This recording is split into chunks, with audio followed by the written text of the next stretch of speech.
Last time, I covered Fire Emblem 1 and 2. Both games were slow, brutal, bullshit, and not 100% fun. So going in today, where I'll be covering Fire Emblem 3, Mystery of the Emblem, I don't have the highest standards, but I will keep my mind open. You see, Mystery of the Emblem is very, very similar to Fire Emblem 1. In fact, this game has a remaster that follows all the same story beats with less chapters and less characters of Shadow Dragon and the Blade of Light. Even though things have been fixed, I am not too confident in things being great. But I guess there's only one way to find out. So, I'll play through the remaster. What's the worst that could happen?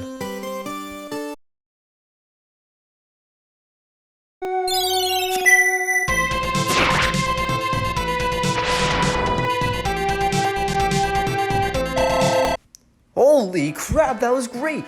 Things are rebalanced, it feels fair, and I'm not losing my sanity. It's really well done in the music. The music. Yeah, it's just a simple touch-up with the SNES sound engine, but damn, is it good. You see, Mystery of the Emblem isn't just a remaster of Shadow Dragon and the Blade of Light. It is also a sequel. The game is split into two books. Book 1, The War of Darkness, which is the remaster, and Book 2, The War of Heroes, which is its own original story. After experiencing the updated mechanics in Book 1, I'm really excited for Book 2. So, let's get going to Fire Emblem Mystery of the Emblem.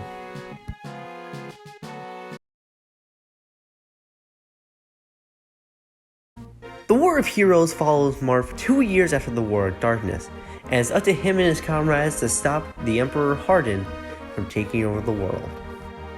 What's funny is that Hardin was amazing as a unit, and I heavily relied on him in both the original and the remaster. Do I have to face him as an enemy now? Yikes. This is probably payback though for having him die in both the original and remake, isn't it? I'm not gonna hide it. I absolutely love this game, and I believe everyone should play this game. It is that good. This game kicks so much ass, both mechanically and presentation wise. With that being said, I also love the story, so there will be spoiler warnings. I will be going through the full story. I highly recommend you play this game blind. Without further ado though, let us commence. The game has 22 chapters, with the final 2 being hidden behind finding all 12 star shards. We'll cover these later, but all you need to know is that they increase growth rates, which can really benefit you in the long run. Now, because Book 2 takes place on the same continent as Book 1, there are bound to be repeat maps. I'm okay with this as long as they feel right to be there and are not just lazy additions. I really like practically every map in this game due to its design and enemy layouts. They're all fun and challenging and all add up to an overall good time. For the actual journey, due to Jagen's old age, he can't be a unit, so instead we get the Paladin Alan. Back in FE1 and Book 1, we had a choice between the hero Samson or the Paladin Alan, depending on what village you went into in the chapter to reclaim Altea. Besides Alan, we also get new social knights. Luke, the guy who I swear is related to Drog. Roddy, my favorite for no reason, and Cecile, the female one who has the best growth out of the 3. We also get Drog again, but as is tradition, he won't be used much. We also get archers Gordon and Ryan, who are actual brothers. Gordon is pretty good if given the time, but Ryan isn't that good, and no amount of time will make him good. In the first chapter of FE1, you can visit the second village and get the healer Rise. They removed him from Book 1, but decided to somewhat stick to tradition and have a village with a healer named Alicia. The point of the chapter is to go around to all the villages and get information about what is really going on with General Lang and his handling of the Kingdom of Gruss. To keep it simple, he steals young girls because they're clerics. And that ain't fucked up, I don't know what is. We get to the castle and see General Lawrence. Marth talks with him as Lawrence pleads for us to protect the 2 royal children of Gruss. Then Lawrence kills himself. Holy shit, can we talk about this first chapter for a second? We have a suicide, a child kidnapper. Christ, what don't we have? Anyway, Lang then comes and Marth tries to confront him about everything, but Jagen keeps him in check, and Lang threatens Altea's safety. As far as first maps go, Not as good as the first one ever, but better than Gaiden's. We then move through Macedon and pick up some old faces. Paula, Katria, Julian, Mathis, Lind, Alma, and Kashim, while getting new faces, Warren, who's a hunter, Sirius, a mysterious masked paladin, and Yuma and Ubello, the children Lauren asked us to protect. After protecting the children and deciding to put them away during wartime, we learned from Sheeta that Altea got decimated by the Arcanian Empire, as well as the Altean Knights getting destroyed with only April and S surviving. And one of those chapters called Joy and Sorrow. I enjoyed it, but now I'm upset.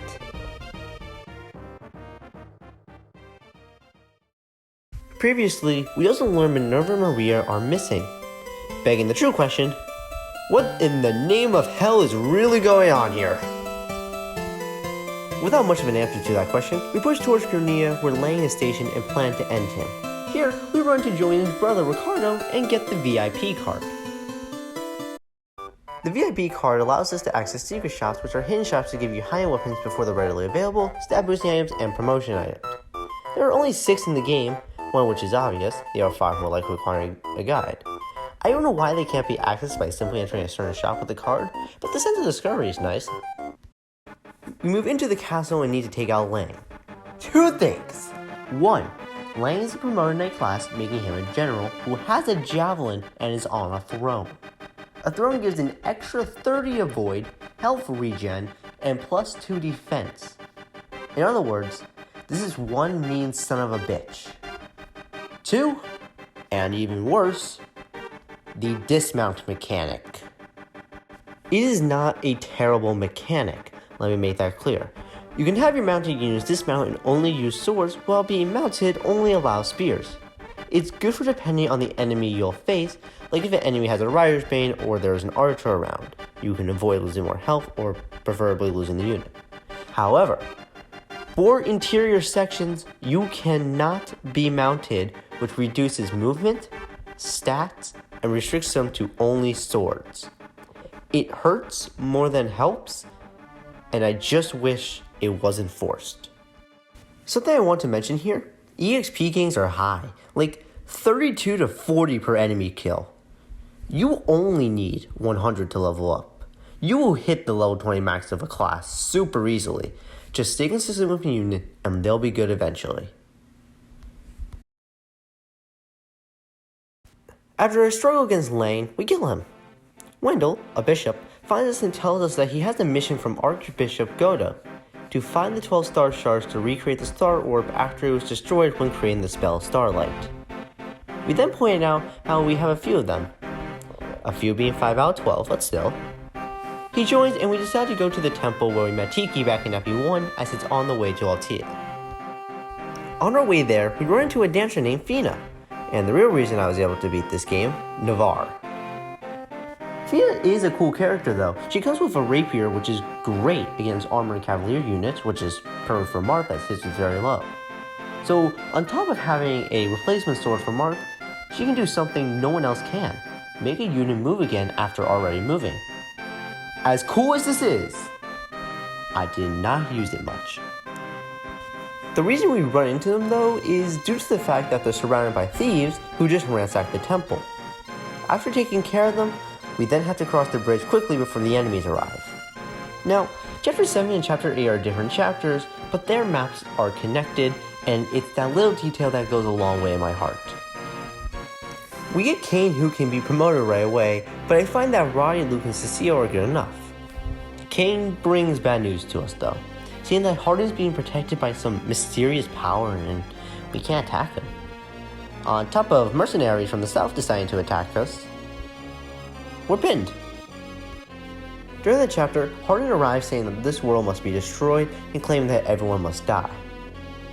I look at his stats, have Gordon recruit Joris the sniper, and have Marth get the hell out of there and take a ship to Gaiden.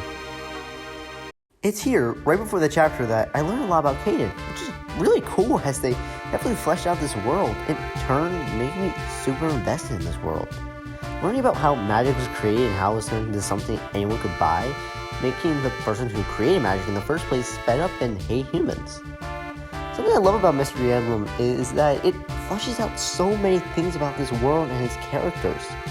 It's enjoyable to read it all and visit every house to learn more about a character or a piece of the world.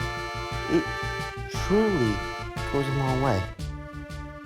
Importantly though, Minerva's brother Michel is alive, as he drops Minerva off at a village. He was reintroduced in Chapter 3, but I didn't know how to process it because he's in and out in the matter of seconds. You see, we killed him back in Book 1, and in the chapter where Axel was born, so he was really killed, like dead but twice. Book 1, though, fleshed him out a tad since FE1 with a conversation between him and Archbishop Godo. So I somewhat remembered him this time. Also, Astra and his mercs have been following us for 3 chapters now, and let's say recruiting Princess Minerva was the least of my worries. It was getting marked at the castle to see before Astra became a concern. After the desert crap that I hated in FE1, I think I became immune to it as I didn't flinch seeing the stand this time. We stormed the capital and see Merrick fighting Elrene. Elrene and Merrick were classmates when Wendell taught them magic. Then Elrene got jealous that Merrick got Excalibur, which, to be honest, I'm not complaining about, and challenges Merrick to a duel. We formed a wall protecting Merrick, then sent Wendell around to calm Elrene down. I liked the scene. Getting to it was hell, but I liked it. And that's the thing. Getting these story bits requires work, but it's something I will happily work for. Next we hear from Goto, and he tells us to follow the path of the hero of old, Anri, and to meet him at the Ice Dragon Temple, where Anri, the hero of old, who found Altea, got the falchion and stopped the Shadow Dragon 100 years ago. After 4 chapters, we learn the truth about the dragons, get all the Star Shards, get Tiki and Zane, learn from Goto that Garnet using Darkseid to control Hardin, and return to reclaim Altea.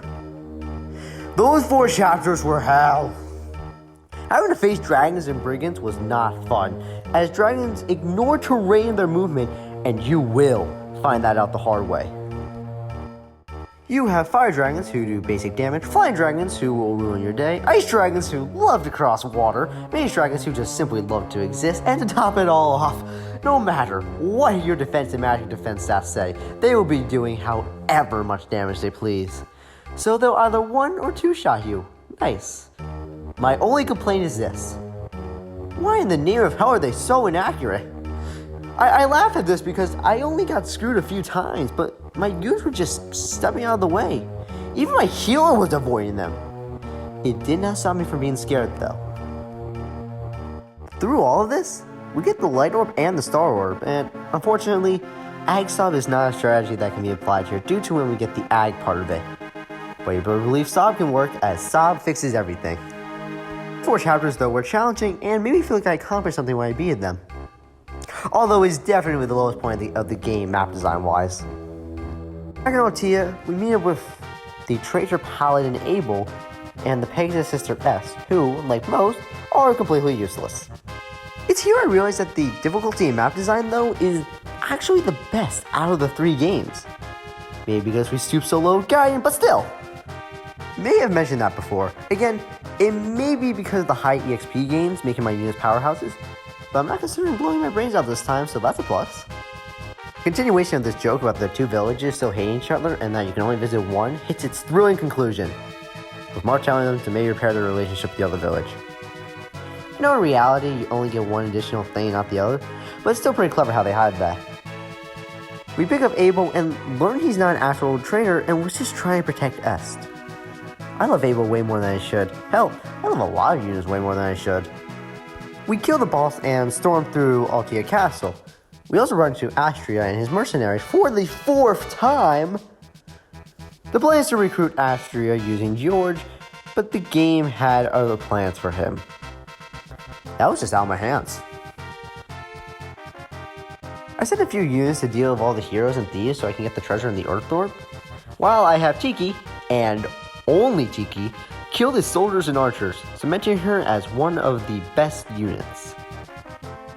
Next we head to Gra, a former ally, and instead of killing the soldiers of Gra, we spare the soldiers of Gra. Because we spared the soldiers who were just recruits, we recruited Samson and the Princess of Gra, Shima. Truly heroic. No other words to describe it. Except that's a pretty fun chapter. We then lead a force through the mountains and run to Hardin's troops. They all threaten Roshia for having logic and questioning Hardin's actions. Yikes. Roshia really just has a bad time in this game. Poor kid is the second worst paladin you can have on your team and kill all of his friends. Yay. Here though, we lose Lind, making this the first death of the game. I then go to the village with Marth and we run to King Orlean, who's the King of Orleans. Go figure. He apologizes to us and explains he wanted to stop Hardin from doing all of this. He then gives the life orb and sends all of his troops back. All 3 of them, because I couldn't kill all of them. I forgot to mention something about the orbs. There are 5 of them. On the booter screen of the game, before the opening plays, depending on where you are in Book 2, the emblem will be filled up with the different orbs you have. I love that little detail. It's little, but goes a long way. And this game really loves the little stuff, and that, again, really, really goes a long way. Next chapter, after losing Luke, we find out from Boa, an old bishop friend of ours, that Nina truly loved Marth, but didn't want to upset Sheeta. I have not mentioned anything about Princess Nina of Acania. That's because to me, she wasn't really that important or worthwhile. Here though, I take that back. And please don't kill me for not liking Nina. I'm sorry. Learning this, also learning that she didn't love Hardin is really well done. We learned that Hardin locked himself away when he found out that Nina loved Marth and not him. Garnet used his jealousy with the Dark Sphere to control Hardin and make him go on his conquest as Emperor. His jealousy overtook him. Everything was due to jealousy, greed, and pure evil. That's brilliant. This may be a game from the 90s, but this game really captures the light and dark sides of people in general. I truly love that.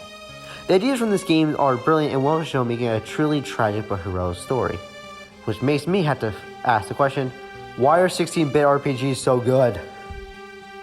Here we stand though, at the very end. All that is left is Hardin. I'll break this chapter down. The chapter is simple in concept. Kill the boss, seize the throne, just like the rest of the game. What makes it complex is mages that can attack you from almost anywhere on the map, on top of infinite heroes and sniper reinforcements. This is Hardin's very last stand, and he won't go down easy. And this game loves to show it to you. You can only attack it with a character holding a light orb, so your choice of unit must be smart. My advice, promote Navarro with Mercury, George with Parthia, Milicia with all the staffs you need, promote Merrick with the strongest magic and a staff or 2, none of the Draco Knights or Pegasus Knights unless they're extremely strong, a Thief will probably be helpful, Paladins, the only one you promote social knights for Mirati as we lost Luce last chapter, and absolutely Cirrus, the Masked Paladin. Also bring Zane along with whatever gear you may think you need for him to transform.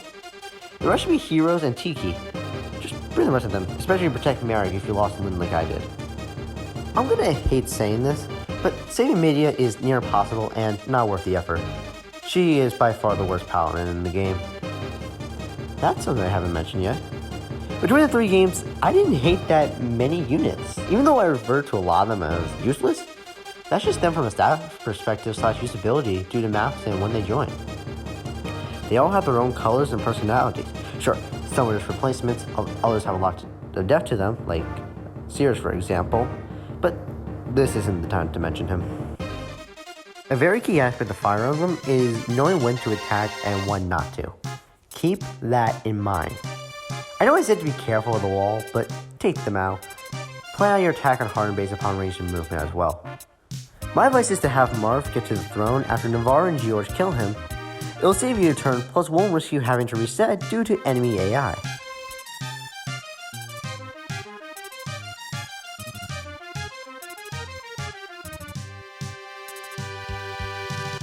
After the Battle of Hardin, he then snaps out of the darkness, asking us to protect Nina, and begging us to tell her that Hardin truly loved her and wishes for forgiveness. We get the Dark Sphere, completing the Shield of Seals, otherwise known as the Fire Emblem. But our celebration is cut short as our journey is not over yet. According to Goto, we have to stop the Earth Dragons with the Fire Emblem. We travel to the border of Derhua and Medon. We have a few tasks. Go to the secret shop and buy a few stat boosting items, go to the village and get Starlight, and keep everyone alive. All of which I do. With the stat boosters, I make my healer more of a powerhouse, and everyone lives except Minerva's brother. In the village, we run to Minerva's brother, Michelle, who suffered a grave wound from fighting with Garnet. He gives us Starlight to stop Garnet, and asks us to tell Minerva to save Princess Maria in his place. This scene absolutely broke my heart, as he just wanted to protect the one person who saved him. Now, we are at the very end. The Dragon's Altar. In other words, the title screen. Here we are though. The final chapter has 3 parts to it. The first part being a simple yet challenging section against barbarians, dragons, and mages. Nothing really special. Part 2 is against Garnet and mages with a few dragons. Most mages have the meteor tome, so just heal off and you'll be fine. Garnet is not too challenging. Just have your strongest magic user attack him. And if that turns out to be your healer, like it was for me, so be it. My healer absolutely killed Garnet, and that is probably the greatest moment of these 3 games that I've witnessed. After killing Garnet, I give the falcon to Roddy, then have Roddy give it to Mark. It was more poetic in my head, I swear. Now, it's the very end, and we face Shadow Dragon Medius, along with some Earth Dragons. Surrounding Medius are the 4 clerics we've been looking for. Maria, sister of Minerva, Lena, lover of Julian, Nina, princess of Acania, and Ellis, sister of Mark. Our first few turns require us to send our units forward. However, every player turn, when an Earth Dragon is on the map, the Fire Emblem glows, sending them away as it's the key to seeing away the Earth Dragons. That's only on a player phase. They spawn at the beginning of an enemy phase and get the chance to move and attack. Their attacks are very strong, so be very careful as they will more likely hit. They also, like all dragons, attack either at 1 or 2 range. That also applies to Medius. If you do damage to Medius, the clerics will heal him, making it my advice to get either 3 or all of them before even attacking. Like against Harden, you can only use the Acadian weapons, Starlight, and Falchion. Starlight is useless except to lower him by a few health points. Your best bet is to use Marth and the Falchion, George for Parthia, and Navarre with Mercury. In order to recruit Lena, Julian talks to her to break her curse.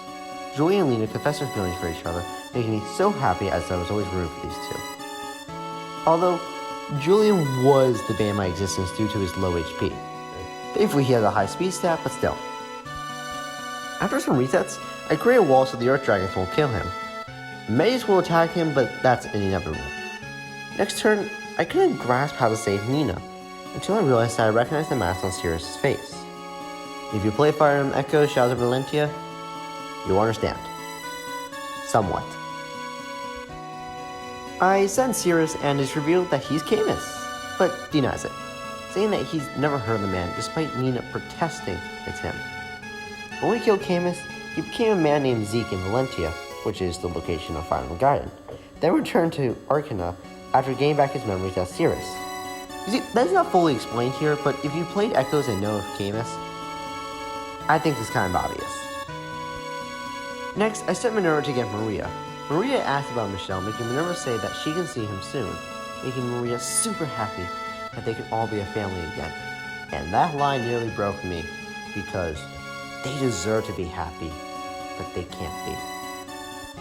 After another close encounter with the Earth Dragon, Mara goes and saves Ellis, with everyone finding out that they're in love, at a very awkward time.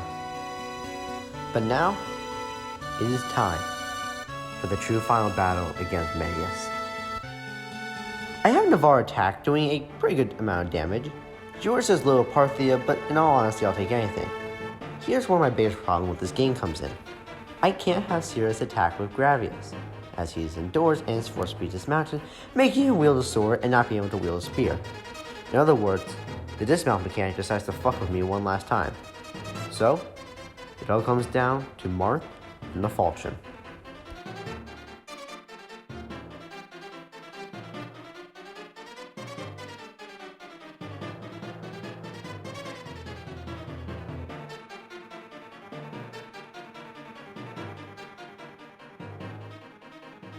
He succeeds, making me really happy. I have Roddy stand next to Martha as he seizes the throne. Again, I felt more poetic in my head. Looking back now, I don't know why I did it. Sheeta talks with Militia of all people about how Sheeta should go to Marth and how Sheeta was not a burden at all to him. And now, I'm done with the first 3 games. I apologize for the sudden change of pace for Mystery of the Emblem. You see, I just absolutely love this game and truly believe everyone should play it. This is seriously a really good time, and I recommend this to everyone.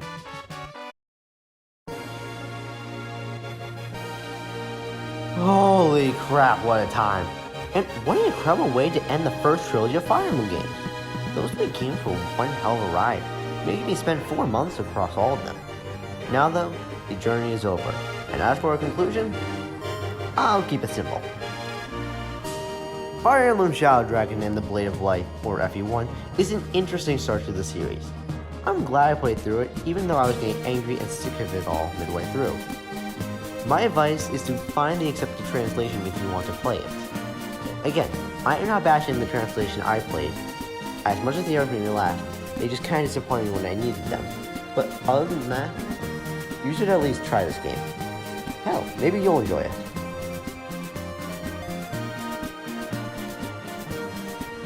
For Fire Emblem Gaiden, or FE2, I'm gonna say play it, but play for the experience and not to finish. Gaiden is a great idea, but unfortunately it was not executed properly, making me walk away. But if you ever do want to play through all of Gaiden, I highly recommend you check out the remake Echo Shadows of Valentia, which is on 3DS. And for Fire Emblem Mystery of the Emblem, or FE3, absolutely play this game to its fullest, being both Book 1 and Book 2. You will not regret it. It is truly a great time. But despite me loving FE3 so much, don't play this game first.